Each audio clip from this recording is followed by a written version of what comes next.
Hello everyone, it's Stuart here at Castlebank. Welcome to our next week of the Family Gardening and Nature Club. We don't have a Zoom class this week, so we're going to do the 10 best ways that we've thought of that you can, little tricks for gardening to save money, fun plants to grow, easy plants to grow, and just some interesting things that you can do. So the first thing we're going to do is, here we're going to make a free watering can. So of course you could go and buy a watering can, but you could also make one on your own. Here we've just got a milk carton, and what I'm going to do is I'm making holes with a hammer and a nail in the cap. Just like that, nail it in, making about 20 holes maybe. And I've filled this up with water already, and here we go. Free watering can. Try that one out. Tip number 2. I use this all the time when I'm potting up plants and sowing seeds and things. So just a scoop for moving compost around, but you can easily just use another milk carton and make a free scoop. So we've just cut the bottom off it at an angle, and it's just as good, but this one's free. Alright, tip number 3. Here I have got some eggshells. So these are just from boiled eggs. They're nice and crunchy, so you can use these for a few different things in the garden. You could add it to the compost. Do you know what's in eggshells? Lots of calcium. That's really good. Plants really like calcium. Some people think if you crush them all up fine and put them around the bottom of plants, that stops the slugs going up onto the plants, because it's really sharp and they really don't like it on their slimy foot. What else could you do? Yeah, but great fertilizer as well. So if you're planting a plant, you could just put some eggshells underneath and then plant on top, and then the plant, as it grows, it's going to break down all that nice calcium and get all the good nutrients for growing. Tip number 4 is all about making free fertilizers. Do you know why you might need to make a fertilizer?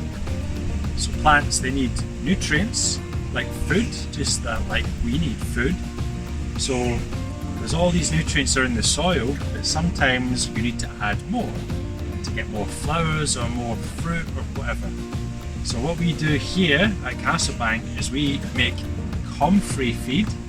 So we get lots of leaves of a plant that's called comfrey, and we put it in water and we let it all turn to mush and all the nutrients come out. And then we can put that in a watering can with some water and we can feed it to all the different flowers. But you could also make your own really easy. All we've got here is a jar of water, and we have put some banana skins in it, and you leave that for, give it a few weeks, maybe a month, and the banana will all break down and all the potassium will come out. You heard of potassium before? That's what you get from bananas. If you eat bananas, you get lots of potassium, and potassium is really good for plants, and they will make lots more flowers if they get lots of potassium. So that's a free one. And seaweed is also another one that's great, makes good fertilizer. You can buy liquid seaweed feeds, but what we've got here is this is just dried seaweed, and this is actually for horses because it's got lots of nutrients in it. But we just mix it with some water and leave it for a month, and then do the same as we do with these things, and you can make a liquid fertilizer. Okay, tip number 5 is all about netting. And so sometimes when we're growing fruits and vegetables, in here we have got some strawberries, and we've also got some cauliflower plants, and there's different pests, different insects, or the birds sometimes like to eat the strawberries. So we need to cover them up with some netting just for a little while to keep the pests off. If you buy this in the garden centre, it would be really expensive. But this stuff, all we've done here is we've got this blue pipe.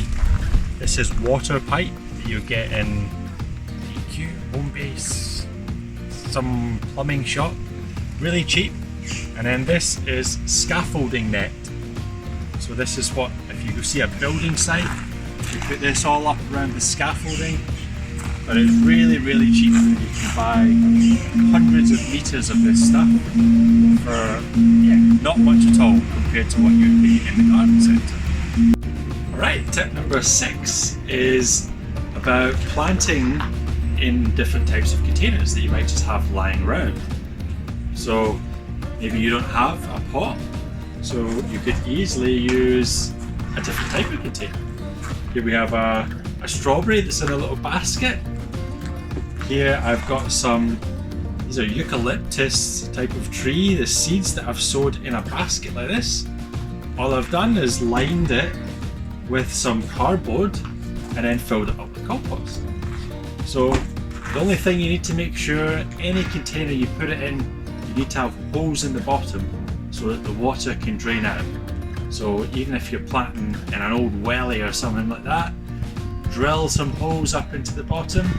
If not, the plants will have really soggy roots and it won't like that at all. Let's have a look at another one that we've got outside. Here we have some these are compost bins. And what we've done is we've planted, these are courgette plants and pumpkin plants. And we've planted them straight into the compost. So it's going to let this plant grow for a whole year. And then after, we'll use all the nice compost that's inside out in the garden. We've got any big container, you can put any plant in it. Okay. Alright, tip number 7 is about easy plants to grow. There are some plants which are really, really difficult to grow, and then there's others you just need to stick a seed in the ground and off it goes. So one of the easy ones are these. These are called nasturtiums. Here I've got a packet of seeds, really, really cheap. Pick this up in a garden centre, the supermarket, even like pound shops, things like that. They're really cheap. All you need is a couple of the big seeds early in the spring, and it just goes and it flowers and flowers and flowers for ages. And there's loads of bumblebees fly around, and there's so much nectar they just fall asleep in there. So there's one that's yellow flowers, kind of orange, and then there's some that's got deeper flowers like this. This is another nasturtium. Look how long it is trailing. Look. Huge. These were from seeds, the bottom of the plant's there, and these seeds were sown about 2 months ago, and it's just going to keep flowering and flowering. Bees love that one. Some other ones, sunflowers, again, really easy, and sweet peas. You just need to stick the seed in the ground and off it goes. So have a go with those ones. Point number 8, or trick number 8, is I'm going to show you these peas. So when we grow lots of peas here, nice sweet peas, and I've already showed you the big pods. But you can just buy a packet of these. These are called marrow fat peas, or peas that you put in soup. And you get these in any supermarket. They're just dried peas, but these are seeds. So you can sow these any time of the year really, and they will germinate. And this whole packet was about £1, and there's thousands of seeds in there. So much, much cheaper than if you buy pea seeds out of a garden centre. Okay, trick number 9, cheat number 9, is about making seed bombs. So this is really fun with wildflower seeds. All you need to do is get some compost. And this here is clay. So it's a kind of dried powdered clay. It's a type of soil, and it's really sticky when it's wet. If you've got clay soil in the garden, you could easily just use that too.